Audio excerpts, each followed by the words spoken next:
kechiktirildi, ammo rad etilmadi. Hatto payg'ambarlar ham kutishgan. Yusuf alayhissalom quduqda, Ibrohim alayhissalom olovda, Ayub alayhissalom shifo topishni, Yunus alayhissalom kitda kutdilar.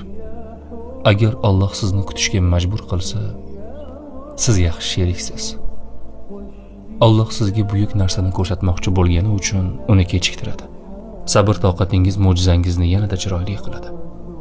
Sinov oxirida sizni chiroyli narsalar kutmoqda. Tez orada siz tasavvur qilganingizdan ham ko'proq narsadan baraka topasiz. Agar Alloh sizni kuttirayotgan bo'lsa, so'raganingizdan ko'proq narsani olishga tayyor bo'ling. Kechikishlar hayotning bir qismi. Ko'niking. Hamma narsa sizning rejangiz bo'yicha ketmaydi. Qachonki Alloh kechiktirsa, unda xayr bor.